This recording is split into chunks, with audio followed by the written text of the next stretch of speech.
Are you ready to double your real estate sales and grow your business like never before? Then you're in the right place. Welcome to Real Estate Matters, hosted by Matt Curtis, leader of the #1 real estate team in Alabama for the last 6 years. With over 8,000 homes sold and more than 4,000 five-star reviews, Matt's proven strategies speak for themselves. Ready to double your sales with expert strategies? Let's dive in. This is Real Estate Matters. Let's get started.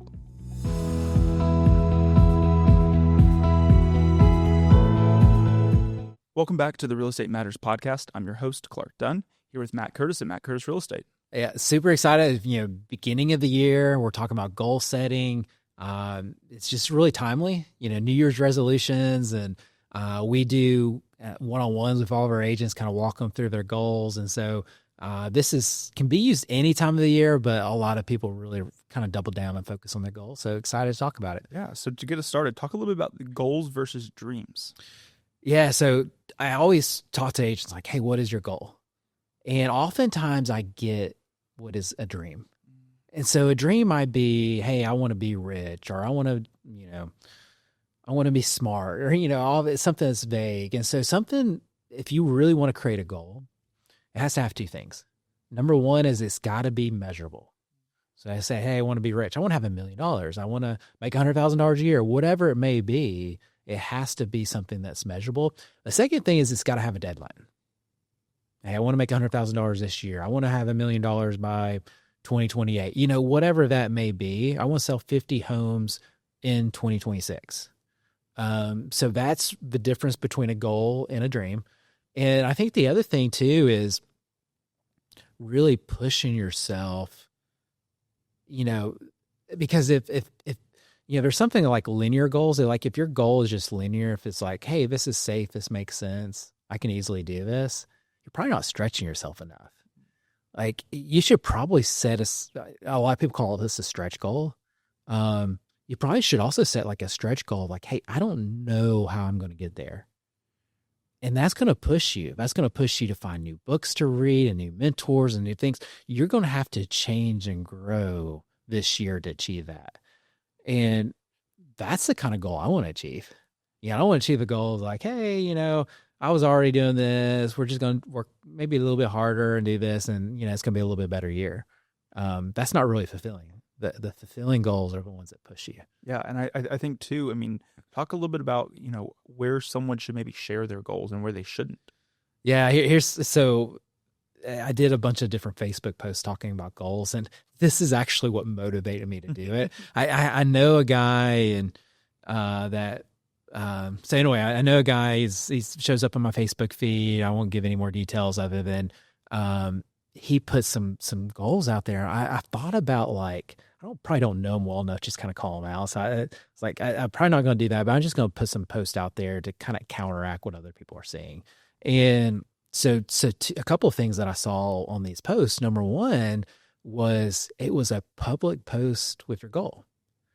I think that's a terrible idea. And it's a terrible idea because oftentimes when you say, hey, Clark, my goal is this, or you tell your parents or your friends or somebody, one of two things often happens. Number one is they could say, hey, that's great. That's an amazing goal. And what just happened? You got this kind of dopamine hit. You feel good about it. And sometimes people just stop there because they already got their reward. Yeah. So that's number one. Number two is you shouldn't share your goals publicly because frankly, that the analogy of the bucket and you got crabs. What happens?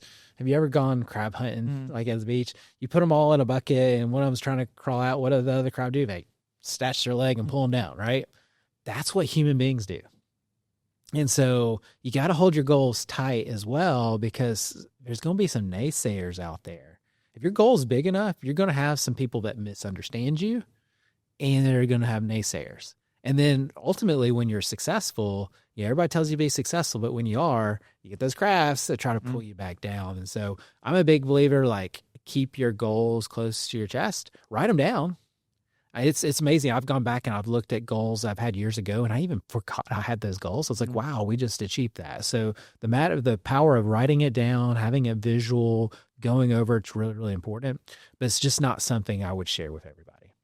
Talk a little bit about kind of the difference, and we mentioned it a lot on podcasts, but finding your why and versus the goal, having a goal, and why your why should be bigger. Yeah. So one of the things that we do on our team is I started this last year. It was a great idea.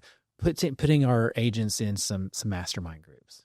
And so I've got like some new agents got high potential. We call it the high potential mastermind. Then we got like agents that did really well last year, but they want to go to the next level. We call that the level up mastermind. And in each of those groups, the first week, and sometimes it rolled into the second week, we'd go one by one and we'd say, hey, all right, what are your goals? What's your goal? How are you going to get there? So and I said, they're not sharing it publicly. They're sharing it within each other. It's like accountability group. And it's like, how are you going to get there? How many calls are you going to make? Or, this type of things. But then the last thing we ask is, what's your why? Because life is hard. And, you start the new year, fresh perspective, like, hey, this year's going to be different. This year's going to be all this kind of stuff. Here's your reality. For a lot of people, 2026 is going to be really, really hard. And if 2026 isn't hard, then 2027 might be your year. Like, life is going to hit you. And a lot of people don't plan for that. And when life hits them, and I see this all the time, especially in real estate sales, you're on 100% commission, life hits you, and you're looking for an excuse to check out. Because everybody will like, oh, yeah, it's okay, Matt, you checked out because, you got a family member that's, passed away, or you have this or that, or, whatever challenge in your life, right? People aren't going to blame you for that. But they're also not going to read a book about you for that either. People read books about the people that overcome. And so I can almost tell you, based off on the goals, like the means that we had, based on their why, who's going to be successful and who's not. Because if their why is so big that no matter what comes in life, they're going to achieve it, when life gets really, really hard, that why is bigger than the hardness that they're facing, they're going to be successful. And I think kind of parlaying well with that is, maybe if their why isn't, and it's really just kind of for things or for stuff. Talk a little bit about kind of, that's if that why is not big enough, and if it's just to have this or to do this, it doesn't really set you up well to succeed. Mm-hmm. Yeah, like I heard one of our agents who's been in sales for a long time. He said something along the lines, if your why doesn't make you cry, then you need another why. And so your why does need to be that big. And so that was one of the things that I saw in this post. It's like, first they did it publicly, and then it was just all about stuff. Like, hey, I'm going to have this big fancy car or whatever. Nothing wrong with having a big fancy car. Nothing wrong with it. But like, if that's your why, that's not going to fulfill you. I guarantee you, like, you get that car, that first week, it's going to be amazing. You're going to love it. I want the next newest one. You got it. Exactly. It's not going to fulfill you. And we've talked about passive income before. I think we'll talk about that here in a minute. Ultimately, you shouldn't be investing in that stuff until you build up your financial freedom. And so if that's just the only reason you're doing things, if you don't have a bigger why, like, hey, I want to make an impact on our city, our community, around the world. Nobody wants to kind of get around that, and then two, like, you're going to end up really unhappy. We just finished up Christmas. What's that? Scrooge, the Scrooge movie. You're going to end up like Scrooge if that's all you're thinking about. Yeah. And so talk a little bit about kind of finding and creating balanced goals and why that's an important element for all of this. Yeah. So this is a real estate podcast. So we talk about real estate goals, but at the end of the day, there's a concept out there called the wheel of life. So you should have goals for every part of your life. So business is one of them for sure. Faith should be one. Your health, like if I'm about to die today from bad health or just whatever, and I'm the richest person in the world, I think I'd probably give away all that money to have better health, right? Because you can't take it with you.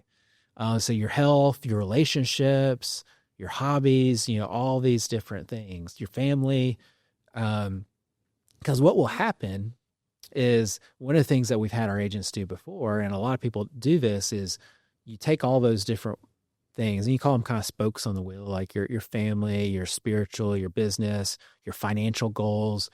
and you rate them on a scale 1 to 10. So if I'm 10s across the board, but my health is a 2, you roll, it's like a wheel. A wheel's rolling, boom, boom, boom, you got a flat tire. Mm-hmm. Yeah, that's gonna take every other goal that you have out. Or if my finances are a 1, that's gonna take everything else out. If my relationship with my wife is a 1, that's gonna take everything else out as you have to go through counseling or get a divorce or whatever it may be. That's gonna take everything else out. So you got to have this balanced approach where you're taking care of everything in your life. So we alluded to it a little bit earlier, but talking a little bit about passive income and kind of, how with goal setting, kind of setting that up for success, that you maybe can get the stuff that you really want, because there's nothing wrong with that, but not necessarily making that your why. Yeah. Stuff won't fulfill you for sure. And then the other thing is people put it in the wrong order. Mm-hmm. Previous or a future episode, whenever it gets launched, we talked about, passive income. As real estate agents, we help a lot of people build wealth. And so whether you're in real estate or not, or whatever you do, I think if you're making good money, one of those goals should be to build up your passive income, whether it be real estate or from stocks or whatever you're doing, so that it's greater than your monthly expenses. That should be goal number 1. It should, like, back to that post that I saw, it shouldn't be buying this $200,000 or $300,000 car. Like, if that's your first goal, like, you're going to stay financially trapped for a long time. And so your first goal, it was that guy, Robert Kiyosaki, Rich Dad, Poor Dad. Mm-hmm. Yeah. His concept is like, hey, you want the car? That's great. Go out and get an asset that pays for it. My thing is you should probably never even finance the car at all.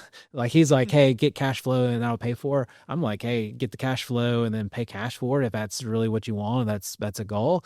But to me, that's the first thing you got to really, really focus on. If you want to have, like, it's easy to get rich.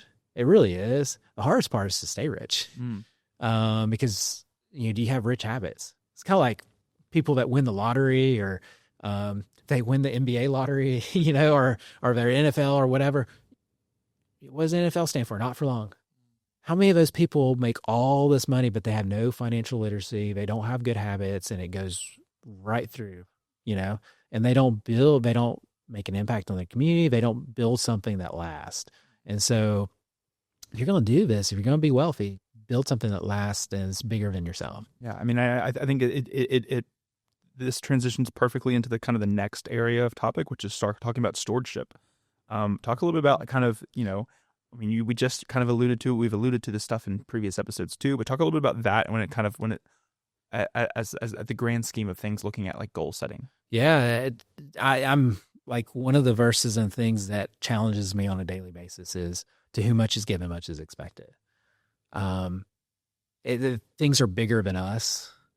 And if you use everything for yourself, it's kind of like the parable of the talents. Like, hey, this person was good, or they use the talents well and they got additional talents. I think the same thing in life. Like, God has certain aims and things that He wants to do in the world, and if you want to, just make it about yourself, He don't need you. He can use somebody else. And so I think it's really important to be a good steward of what you have and what you've been given.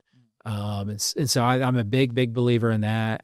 And something that I just try to live by every single day. Yeah. And so to kind of wrap up the goal setting conversation for today, talk a little bit about how someone can kind of raise the floor. Yeah. So this was something I ran across in a podcast here recently, and it really challenged me. Because what happens, you set a goal, and what really happens, though, I see this all the time with agents, I've seen this with myself, is that you set a goal, but you don't really get motivated until you hit your floor. Like, here's the minimum thing. And you can see that in people's lives. They get like super motivated when something happens. Like, this is the minimum that they're willing to accept, like, financially, in their life, whatever it may be. And so it hit me hard. Like, hey, this is something I've got to do. Like, I've had goals to grow and get better over the last couple of years, but I can't just set a goal. I've got to raise the floor, because when you raise the floor, when you're below that goal, then you're uncomfortable at that point, and that's when you start to take action. And I think that's true, like for a lot of agents.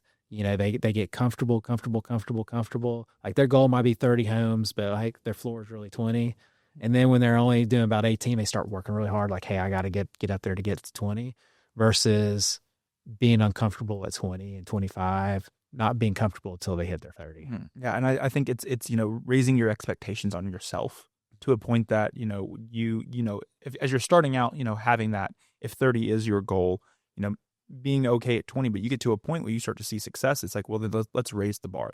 My expectations for myself at 25, it starts to get a little uncomfortable. And now my goal is 50, or now my goal is 40, or now whatever that might be, is continuing to raise the bar up for what you're wanting to accomplish, but also raising up your minimum expectations so that you're never settling for less, kind of thing. Yeah. I think this is a great conversation to have this time of the year. Goal setting is a huge thing. We'll be sure to have everything in the episode notes, information to websites, anything that we've talked about. But I appreciate you being here. Perfect. Thank you.